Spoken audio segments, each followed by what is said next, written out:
Buenas tardes y bienvenidas, bienvenidos esta tarde al Círculo de Bellas Artes, una de las dos sedes principales de esta segunda edición del Festival de las Ideas, la cita anual que devuelve el pensamiento y la filosofía a su origen, las calles, los teatros, los foros abiertos, para inundarnos de pensamiento y pluralidad de voces. Dice Mónica Ojeda en su última novela, Mandíbula, que un bosque es más grande por dentro que por fuera. Yo hago propia esta frase para decir que los laberintos también son más grandes por dentro que por fuera, porque es ese el tema de esta segunda edición, los laberintos. Laberintos en los que se entra con facilidad, pero de los que se sale siempre distinto, si es que se quiere salir, y no disfrutar perdido dentro de ellos y dentro de sus contradicciones. Esta tarde, en esta mesa, hemos juntado a la periodista y escritora Leila Guerriero, autora, entre otros, de La llamada, Los suicidas del fin del mundo o Frutos extraños, y a la filósofa francesa Claire Marin, doctora en filosofía por la Universidad de París y miembro del Centro Internacional de Filosofía Francesa Contemporánea, autora, entre otras, del ensayo Estar en su lugar, publicado en España por Anagram. Esta mesa, que cuenta con el apoyo de Centroamérica Cuenta y el Instituto Francés, lleva el título De este lado del espejo. Como el personaje de Lewis Carroll, nos miraremos en los espejos venecianos de los laberintos. Nos dejaremos caer por madrigueras, como los personajes en las películas del estudio Ghibli, y visitaremos espacios donde reasignarnos, donde buscar qué lugar ocupar en nuestro mundo, saber cómo somos, junto a quién, saber cómo la realidad es el oxígeno de la ficción y cómo ésta es un espejo a través del cual entender el mundo. Leila, Claire, bienvenidas y muchas gracias por estar hoy aquí compartiendo este rato con el público. Contaba que este es un festival que quiere devolver la filosofía a las calles, a los teatros. En este contexto tan polarizado en el que vivimos, encontrar aquí a tanta gente levanta sin duda un lugar de reunión que tenemos que aprovechar. Y quería preguntaros, ¿son estos espacios públicos el lugar natural de la filosofía o de la ficción? Bueno, creo que tenemos un problema con la traducción, entonces supongo que Claire no está entendiendo. Sorry, ya se va a solucionar. No, sin pánico. Okay, but Claire, I was asking if the public spaces are the appropriate place for philosophy and fiction. So we can start. Yes, But people don't understand. Yeah. Okay. Bueno, no sé si son los espacios naturales, son espacios deseables, diría yo. Me parece que la conversación pública es un lugar...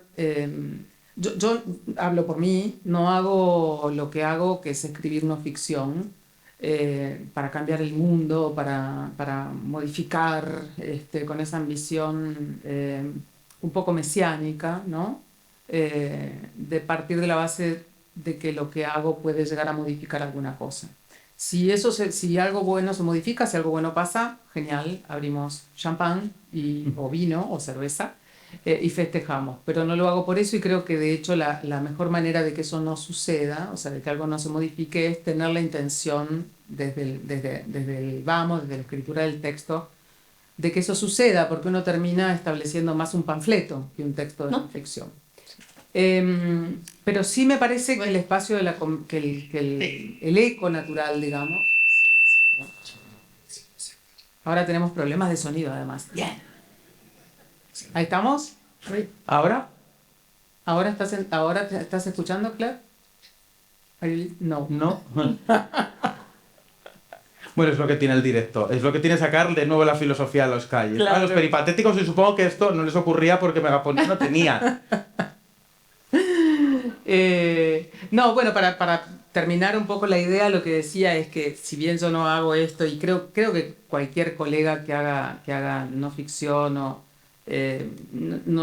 tiene ese objetivo mesiánico de quiero cambiar algo, sí me parece que a veces uno logra insertar algún tema en la conversación pública y que el espacio natural en el que eso se sabe, se da a conocer, se puede hablar, y uno puede compartir un momento de encuentro real con la gente que recibe eso que uno escribe, son estos espacios públicos, ¿no? Una especie de ágora, digamos. Sigue siendo una situación de pareja, ¿no? Porque a veces lo que sucede es que, bueno, me imagino que toda la gente que está aquí ha venido a este sitio porque conoce el trabajo de Claire, porque quiere escucharla hablar, etcétera, etcétera. La contraria es un poco más complicada, digamos, ¿no? Claire o yo no podemos conocer a toda esta gente, o sea que no es democrático, pero es más democrático que estar solos en casa escribiendo, completamente alejados atrás de un vidrio de toda esta gente que es la que recibe lo que nace. Creo que seguimos con el mismo problema. ¿Tenemos traducción? Tenemos traducción por respeto sobre todo a Claire, continuar o esperar unos minutos. No sé qué sería lo más apropiado. Y si no, quizás no puede venir la persona que está traduciendo aquí al escenario a traducir. Pero el público. ¿Qué? Claro. ¿Con un micrófono? Vale, El público una escucharía solución. ¿no? ¿Podemos tener esta solución? Las soluciones analógicas son las más sencillas. Los problemas de la traducción consecutiva. El reflejo de agarrar, ¿no? El Sí. pincel y el martillo, y esto lo arreglo con un destornillador. Hemos estado a punto de entrar bailando, quizá lo tendríamos que haber Sí, hecho. es verdad, es verdad. Claire, don't worry, everything will be okay. No, it's okay. Hola, ¿se escucha la traducción Y ahora? además ¿Se tenemos otra escucha? magnífica traductora, lo que pasa es que no. ¿Se escucha la traducción ahora? Hola. Hola. A ver, ¿Se escucha la traducción? ahora escucho a una persona que habla en español. A ver. Yo os la escucho creo que en vuestros canales, yo no escucho nada, ¿eh? ¿No? Hola, aquí en castellano se escucha. ¿Se escucha la ¿En el canal traducción? Yo estoy escuchando en castellano ahora. La Canal 2 para Claire, canal 2. No. ¿Ahora? Channel 2. Ok. Ouais, ouais. Oui. ¿En castellano se escucha? Sí, Hola. ahora sí. Pues canal ¿Podemos 2 seguir? para Claire es el otro canal. ¿Podemos seguir? Yo escucho canal 1. Una lástima que esto sea agua, porque ahora podríamos brindar si podemos seguir. Seguimos adelante. Claire. Vale. Le estaba comentando, le estaba preguntando a Leila, te preguntaba también a ti, si son los espacios públicos el lugar en el que la filosofía y la ficción deberían estar, que es lo que pretende un poco este festival.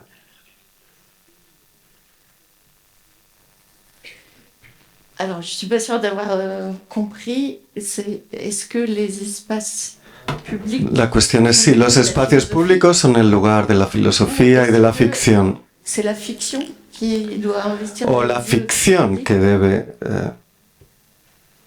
ocupar los lugares. La filosofía y la ficción son los lugares que pertenecen de forma natural a la filosofía y la ficción, si son los espacios públicos. Leila hablaba de ese contraste entre el momento que uno está escribiendo solo en su casa y el momento de la publicación en el que se tienen lugar estos eventos.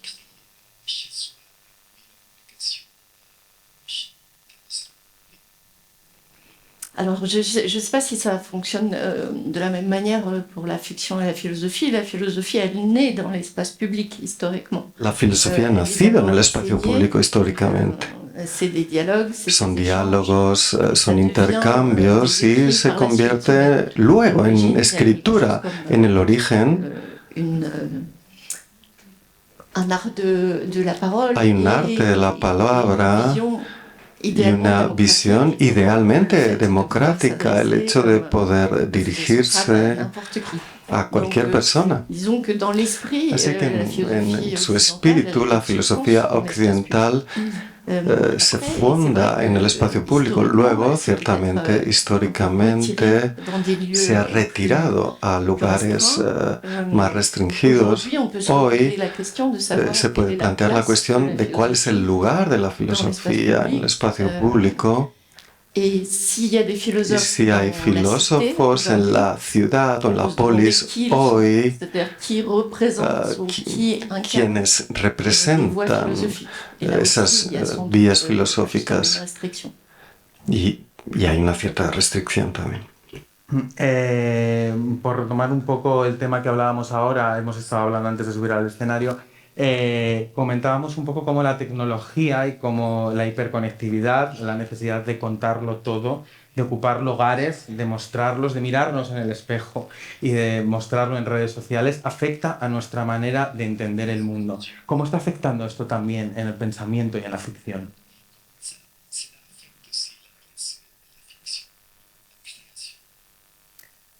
Alors, je sais pas si ça, No sé si lo afecta con lo que podría tener de negativo, pero evidentemente cada nueva técnica, tecnología va a repercutir en la manera en la que los autores, bien filósofos o novelistas, se hacen con esas técnicas para crear o para hablar de ello como objeto.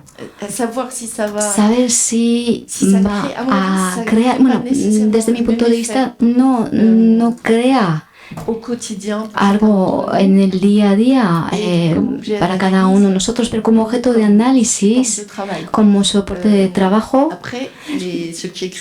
los que escriben, como cualquiera de nosotros,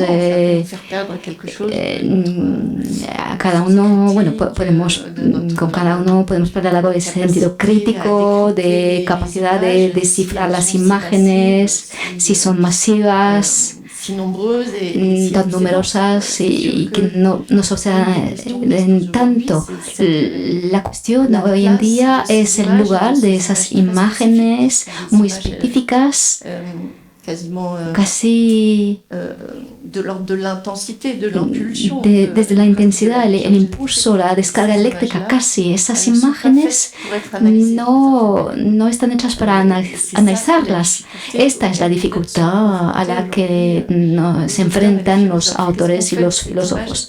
¿Qué hacemos con esta imagen que no se deja aprender, que es furtiva en esencia, que se construye de manera que obsesiona? Bueno, sí, yo creo que encuentro que Claire tiene mucha razón en eso. Su labor es muy distinta de la mía. Mi visión es una visión más pedestre, si se quiere.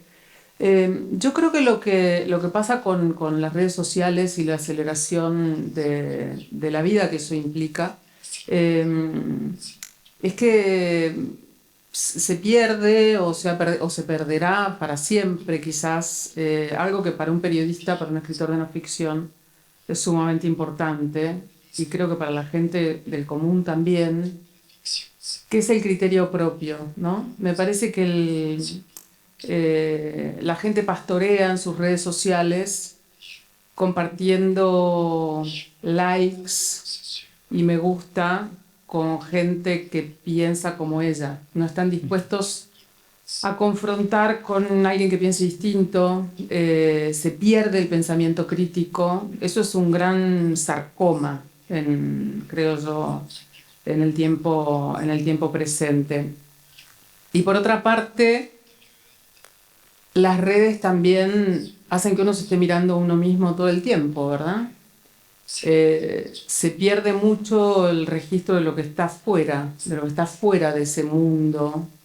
Y por otra parte está la absoluta aceleración, ¿no? Que tiene que ver también con la idea de que tenemos que estar todo el tiempo produciendo. En este caso, produciendo contenidos gratis. O sea, si alguien nos decía que vamos a estar trabajando gratis para Zuckerberg o hace 10 años, se hubiera dicho, nada, ni loco. Bueno, todos acá en esta sala, los que tienen redes sociales, están trabajando gratis para esa gente. Y digo, más allá de todos los problemas que sabemos que eso trae, ¿no? Las fake news, los bulos, etcétera, etcétera. Siento que hay un proceso de aceleración constante en el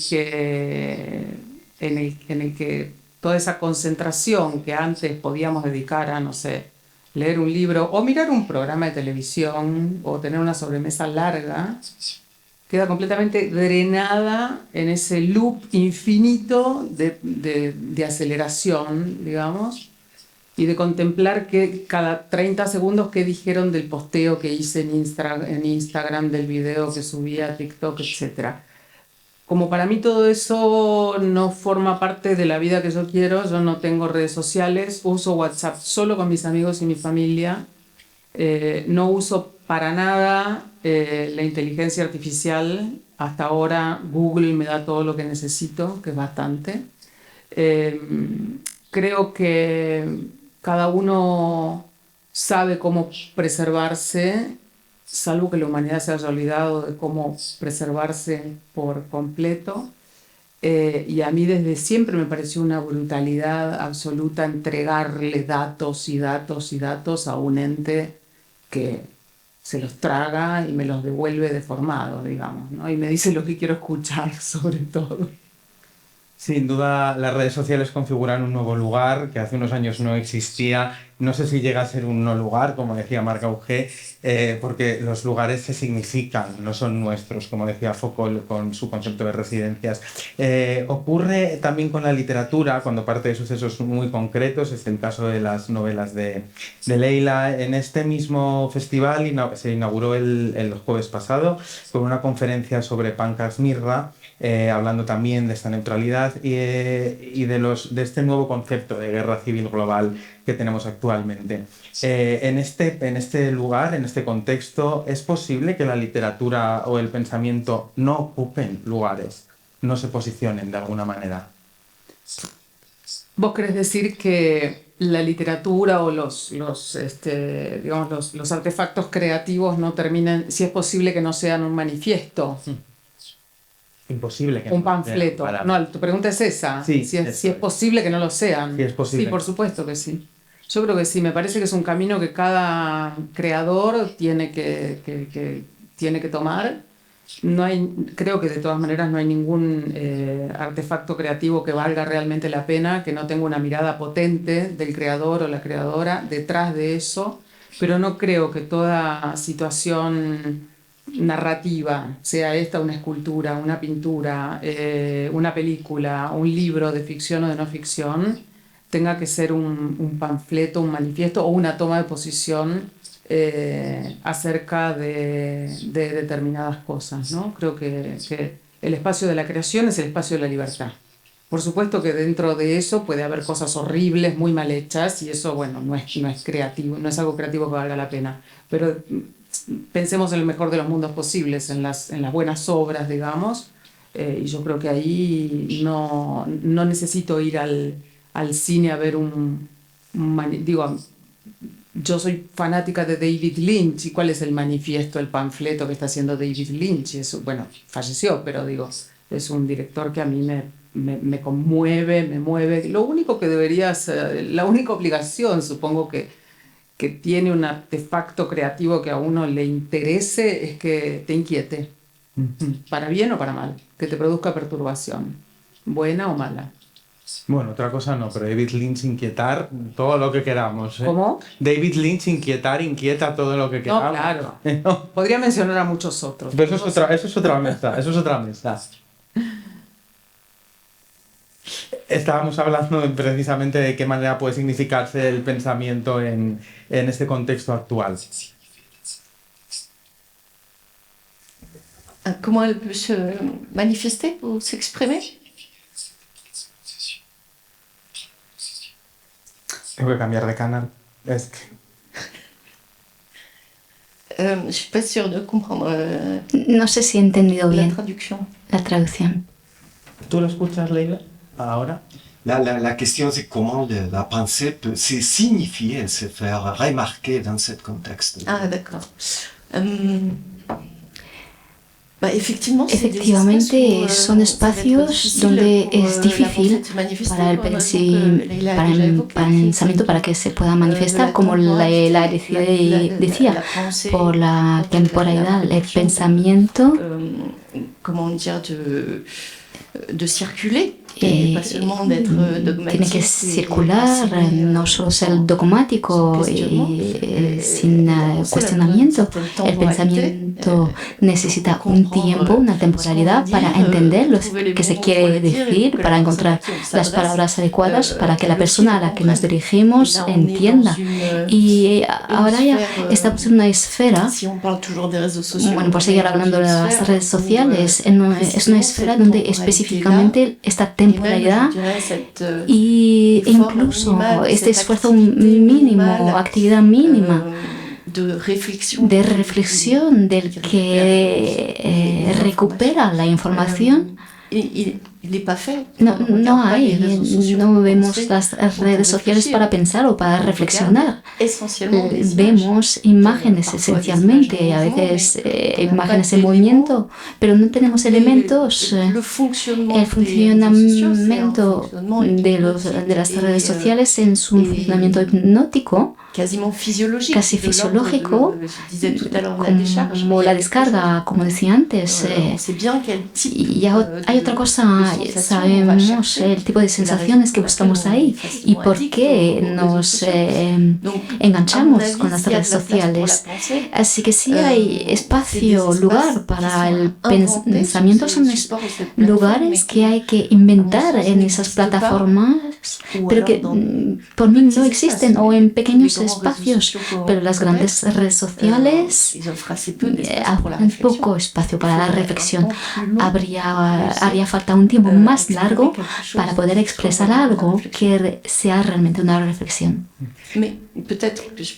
Sí, quería añadir, supone un problema porque justamente esas redes producen un formato de recepción, nos acostumbra a un tiempo muy corto, una concentración mínima. Y cuando crecemos con esta temporalidad del instante, del tiempo breve, es difícil después ser capaz de aguantar el esfuerzo intelectual con una duración, con cierta duración. Y es lo que este es el riesgo que se podría perder si nos acostumbramos demasiado a este formato mínimo.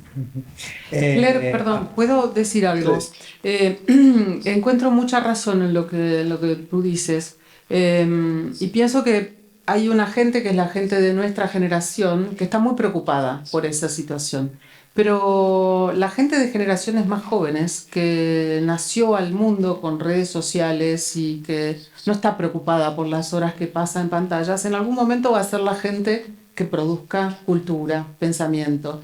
Y eso me preocupa un poco. Cuando nosotros no estemos, como eso es un poco horrible esto que digo, porque parece que uno estuviera diciendo la juventud. No, digo, a mí me gustan los jóvenes y estoy muy cerca de los jóvenes. Pero me pregunto qué pasará cuando esta preocupación, o quienes sostienen esta preocupación por nos falta concentración, nos falta tiempo para reflexionar, vamos demasiado rápido, desaparezca, como ese dique de contención desaparezca. Y me parece que eso va a pasar, porque la gente va a vivir con otra lógica.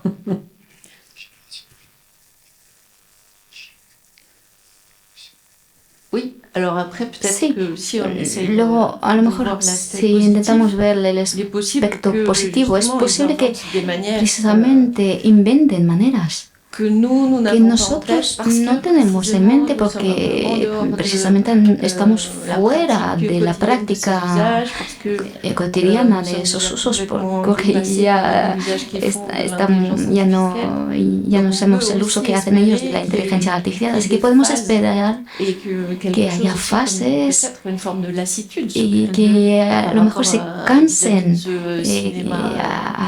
hacia este cine que nos aturde con imágenes que se desarrollan.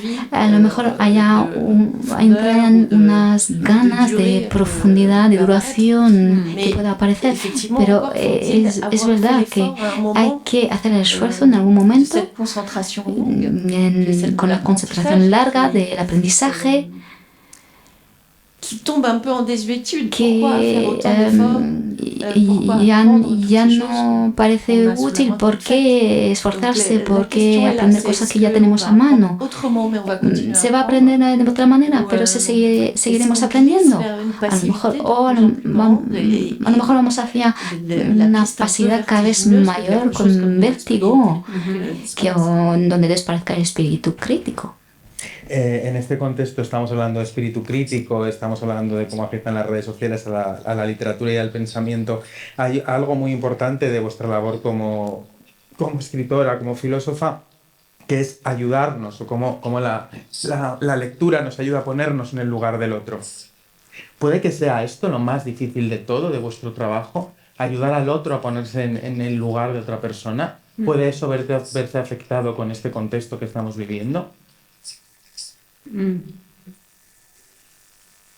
Whoever. Alors, Creo que, bueno, estábamos hablando del cine. Pasa también en el cine. No tanto ponerse en el lugar desde mi trabajo. Es no tanto en el lugar del lector, pero entrar en distintos lugares.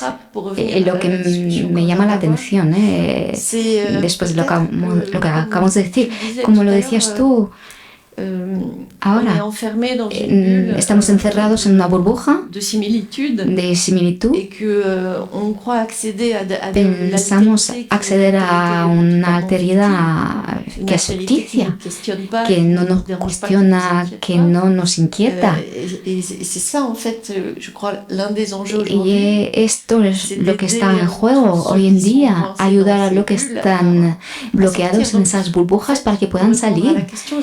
Para contestar la pregunta, lo que intento hacer yo es provocar esta inquietud que nos obliga para ponernos en el lugar del otro. Cuando hablamos del lugar, ¿qué significa para nosotros mismos, para sí mismo, pero para otra persona en la otra punta del planeta? Para empujar al lector para que se desplace. La cuestión no es tanto el lugar del que escribe, pero la cuestión es la de la posibilidad de que lo escrito produzca el desplazamiento en el lector.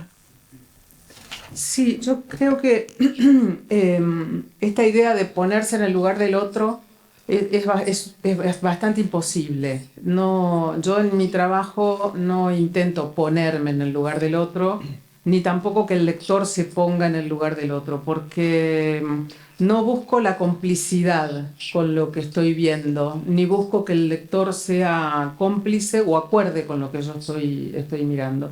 En general, lo que intento más bien es como de mirar fuerte, leer muy fuerte una realidad de una manera en la que solo se la puede ver cuando uno está trabajando en un trabajo de investigación periodística. Nadie puede mirar así con esa intensidad todo el tiempo. Yo tampoco, digamos, pero cuando estoy trabajando estoy haciendo eso. No se puede nunca poner uno en el lugar del otro. Por eso a mí me resulta tan desagradable ese género periodístico que se llama periodismo gonzo, ¿no? Es el periodista que se hace pasar por una cosa que no es, obrero metalúrgico para contar la historia de cómo viven los obreros metalúrgicos, o no sé, persona con alteraciones mentales metido en un psiquiátrico para contar cómo es un psiquiátrico por dentro. Porque la posición mental de la persona que está haciendo eso nunca es exactamente la misma que la de un obrero metalúrgico que cuando llega a fin de mes y no tiene más dinero en su cuenta bancaria no tiene plan B. O que un señor que está completamente psicotizado y que vive entre la anestesia de las drogas y alucinaciones, digamos, y no puede salir de eso. El periodista que hace eso, que intenta ponerse en el lugar del otro, lo que está haciendo es una impostura. Nunca hay una posibilidad de ponerse realmente en el lugar del otro, porque cuando llega a fin de mes, ese periodista sí tiene su dinero depositado en su cuenta, y el tipo que se metió en el psiquiátrico realmente no está loco, vuelve a su casa y cena caliente y habla con su mujer o su marido y le cuenta, no sabés lo que vi hoy en el neuropsiquiátrico, ¿no? Entonces, me parece que esa pretensión de ponerse en el lugar del otro, por lo menos para los periodistas, es bastante soberbia, bastante altiva. Yo creo que lo que hay que tener es la humildad de saber que uno nunca puede llegar a conocer al otro a fondo. Si uno es un misterio para uno mismo, ¿cómo no va a serlo el otro? pero sí tiene que tener la posibilidad de reconocer en el otro la singularidad, lo que hace al otro otro, y tratar de contársela a un lector de una manera compleja, que no sea esa manera chata de que vemos pasar esas imágenes que decía Claire, esas películas sin ninguna clase de espesor. Entonces, no me parece la parte más difícil de mi trabajo, me parece una parte de mi trabajo que no tengo que hacer. En ese sentido estamos hablando un poco de una falta de complacencia, ¿no?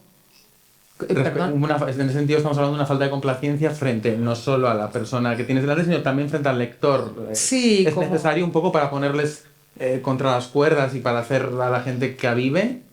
¿El qué? ¿La complacencia? La complacencia, la falta de complacencia.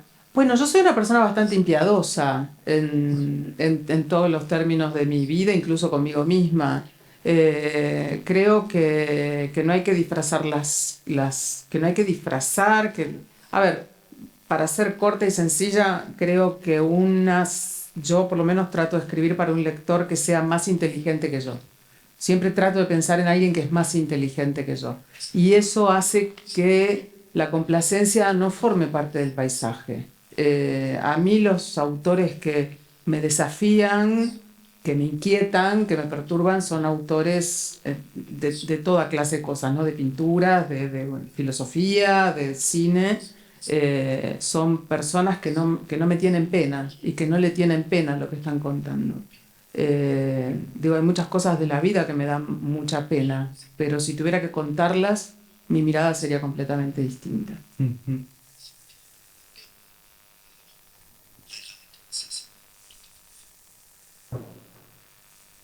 En ese sentido, Claire, hablábamos de si la complacencia es necesaria. La complacencia con el lector es necesaria a la hora de escribir.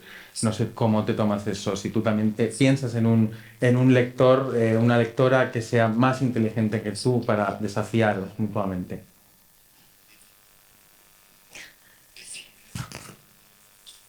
Creo que el problema de la filosofía es que los autores pensaban que eran más inteligentes que los lectores durante mucho tiempo, con lo cual el paso que podemos dar hoy en filosofía es primero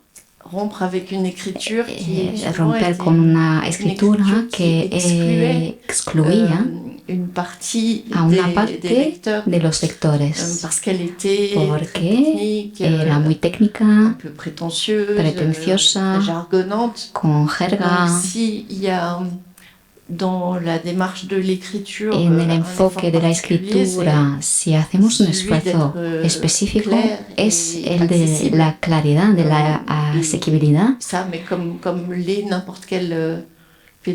Como cualquier pedagogo, profesor, creo que el trabajo que hay que hacer no es simplificar las ideas en filosofía, se trata de que sean accesibles con la lengua, con el lenguaje, los textos que damos a los lectores.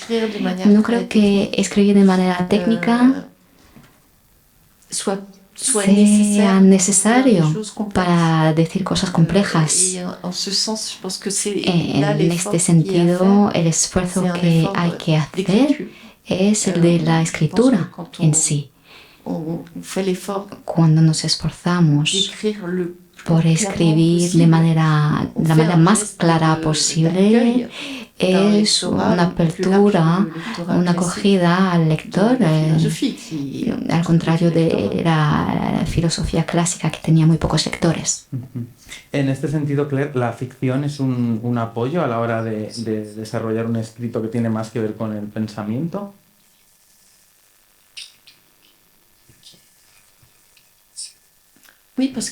Sí, porque creo que cuando uso la literatura, no es para ilustrar un caso, es para, de algún modo, tirar de la literatura la fuerza que la filosofía no tiene. Es decir, esta capacidad que tiene la literatura para ponernos en la piel del personaje como lector. Apoyándome en textos literarios, puedo sumergir al lector en una situación que de por sí es una situación filosófica. Es decir, que la literatura nos presenta siempre situaciones que dan pie a reflexiones filosóficas. Y de algún modo contesto a la pregunta anterior, preguntándonos cómo hago para poner al lector dentro de la situación que desde mi punto de vista plantea esas preguntas filosóficas del sentido de mi existencia, de la relación al otro, del orden político. Estas preguntas se encarnan de manera concreta, manifiesta en las novelas con las que me apoyo para hacer preguntas con la ayuda de filósofos también. Me perdí en tu pregunta, no, apenas la escuché. Le estaba preguntando cómo la ficción es necesaria a la hora de escribir filosofía y cómo la puede acercar a la gente, y un poco la adaptación de esta pregunta es: tú, por ejemplo, has trabajado mucho sobre el rol de las víctimas en La llamada, sí, o en La otra guerra. ¿Qué debates morales o qué cuestiones filosóficas te has podido plantear al afrontar realidades tan difíciles para nutrir tus libros y tan recientes a la vez? Sí, primero que nada me pareció muy interesante lo que mencionaba Claire acerca de la manera de la forma en la que se dan a conocer. La forma de la escritura, lo formal, el estilo, es sumamente importante. Porque sin el estilo, sin un estilo fuerte y con un estilo completamente críptico, no se llega a pulsar nada en el lector. Es como el círculo de la comunicación no se termina cerrando. Yo, para mencionar a una autora francesa que falleció en el año 2017, una psicoanalista fabulosa que se llamaba Anne Dufourmentel, ella publicó una gran cantidad de libros: Elogio del riesgo, Caso de amor, Citas ciegas. Son libros sobre psicoanálisis, de psicoanálisis, para el psicoanálisis, y realmente son libros que están por fuera de la jerga del psicoanálisis, sin ser libros fáciles. Es muy difícil leerla, pero también es muy placentero, y hay un contagio de la lírica y el entusiasmo que sentía esa mujer por su profesión, el psicoanálisis. Una psicoanalista no es una psicoanalista de divulgación, esta gente que se cuenta cómo arreglar tu vida en 2 semanas. No, era una psicoanalista dura, lacaniana. Bueno, nada, si pueden, consigan los libros de ella porque son fabulosos. Y me parece sumamente importante. Yo, si encuentro una prosa que me contagia ese entusiasmo y que no la encuentro completamente cerrada, como la del físico cuántico Carlo Rovelli, por ejemplo, que es muy compleja la física cuántica, pero él tiene una manera de explicarla un poquito más fácil, no sé, me entusiasmo y encuentro el sentido de ser lectora, que es interesarme por temas que a priori no me interesarían nada. Eso me parece como el éxito de un autor o de una autora. Y en cuanto a lo que vos preguntabas, Enrique, yo creo que todo el equipamiento que uno tiene para encarar estos temas complejos, como el de La llamada, como el del cementerio de Malvinas en La otra guerra, etcétera, y como tantos más que seguramente, ojalá, me dé vida para escribir. Ya se puso trágica ella. Creo que son temas sobre los que no se puede escribir en cualquier momento de la vida. Yo no podría haber escrito ese libro, La llamada, hace 20 años. Me hubieran faltado herramientas, me hubiera faltado información, me hubiera faltado arrojo para hacer ese libro, porque era un libro de mucho riesgo. Y creo que el equipamiento ese de la cabeza proviene en buena parte de muchos años de experiencia de hacer periodismo, pero también, yo diría, y sobre todo, de la lectura. Yo leo mucha más ficción y ensayo que no ficción. O sea, canibalizo, tomo de esos libros gigantescos que hacen que uno tenga una vida expandida. Uno vive a través de esos libros. Si yo pienso, yo aprendí a besar a un hombre o a enamorarme antes en un libro que en la vida real. Eso es la vida que te dan los libros de ficción, para mí. Entonces, por supuesto que la ficción es una herramienta, para mí, fundamental. Me provoca entusiasmo, me provoca inspiración, me permite que le robe todos los recursos que quiera, menos el de inventar. Así que sí, viva la ficción.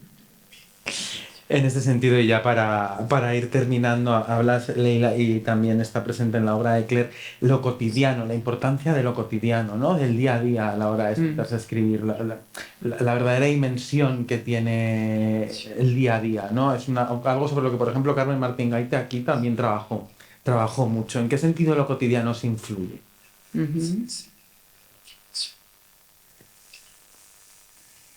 ¿Quieres responder tú? Je crois que en fait les Creo que las cuestiones filosóficas nos las encontramos en la vida cotidiana. No están en un espacio abstracto distinto de la vida cotidiana. Lo que me parece interesante, pero bueno, es un enfoque muy antiguo, pensando en los filósofos de la antigüedad, de cómo actuar en el día a día, ya lo tenían en el estoicismo. Lo que me parece interesante es no despreciar sujetos pensando que no serían demasiado repetitivos, prosaicos. Igualmente me parece interesante considerar que todas las vidas merecen una atención, una reflexión, y todas las voces. De ahí que me alegro de que seamos dos mujeres aquí en este escenario. Es lo que está en juego en la filosofía hoy en día, pensarse en lugares, en espacios con figuras más numerosas, más diferentes, más diversas. Comparando con el pensamiento occidental hasta ahora, pretendiendo que habría filosofía solo en algunos espacios. Aristóteles decía que había filosofía en la cocina. Así que al final sí que hay algo natural de plantearse preguntas desde la infancia, y podemos volver a encontrar esta curiosidad viendo en nuestros espacios cotidianos cómo hay fulgurencia, pequeños elementos que nutren la pregunta filosófica. Sí, yo acuerdo mucho con lo que dice Claire, y además me parece que para mí la vida cotidiana es una fuente inagotable de historias pequeñas, cuando escribo columnas cortas en un periódico, o más grandes, porque a veces las historias que se me ocurren provienen de un acto tan banal como estar mirando algo en la televisión y decir, qué gran historia esta, y qué mal aprovechada, la voy a tomar. Y mirar la televisión es una actividad completamente banal y cotidiana. Yo ando mucho por la ciudad, me gusta mucho ir en transporte público, y como todos los periodistas, aún los que no nos dedicamos a hacer noticias de espectáculos, soy muy chismosa, muy chusma. Entonces, yo, por ejemplo, puedo pasar por una calle y si veo que hay una ventana de una casa abierta y esa ventana está al ras de la vereda y hay gente adentro y están hablando, yo puedo pasar 20 veces para tratar de, con cualquier excusa, paso leyendo algo. Mirar la pantalla del de al lado en el metro también. Sí, por supuesto, me parece. Sí, sino que no miren el teléfono, o sea. Hay unas pantallas que venden por Amazon que no tienen visión lateral, entonces tú miras así y no se ve, no las compréis, es malísimo para la escritura. Nosotros necesitamos mirar, sí. Sí, no, todo, o sea, si hay alguien, voy en el metro y hay una persona sentada al lado, miro lo que está leyendo, lo que está escribiendo. Tengo técnicas para que no se den cuenta. Pero, y también, digamos, de mi vida cotidiana. De pronto estoy, no sé, corriendo o cocinando o amasando, bueno, que es lo mismo que cocinar, pero... y de pronto viene un recuerdo o suena el teléfono y es mi padre y tenemos una conversación y eso termina después en una columna. Básicamente, un escritor es una pesadilla para todo el mundo que lo rodea, porque uno es como un vampiro que está todo el tiempo, ¿no?, tratando de sacar sangre de esa vida cotidiana.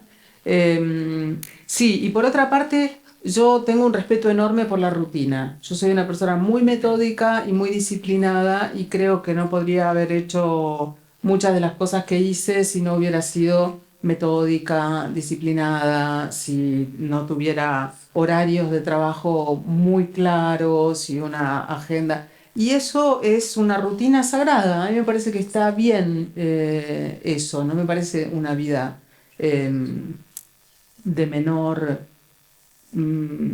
importancia. La rutina, ir a hacer las compras, ver qué pasa en la calle, en el mercado, si la gente está triste, si está contenta, si se pelean, si el tránsito está enloquecido o no, cómo están vestidos los viejos de mi ciudad que andan por la calle, si son cada vez más pobres. Sí, son cada vez más pobres. Es horrible, pero es así.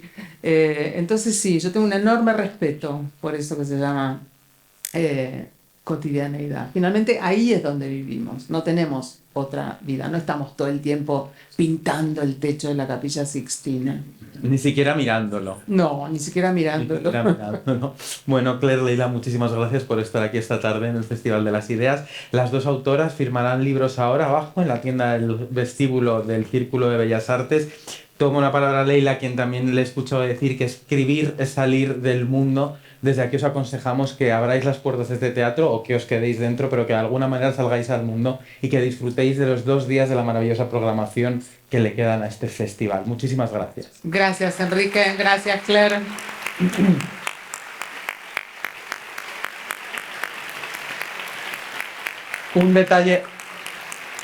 Un detalle más, todos los actos que no tengan lugar en castellano cuentan con traducción. Suele funcionar, esta ha sido la excepción que confirma la regla.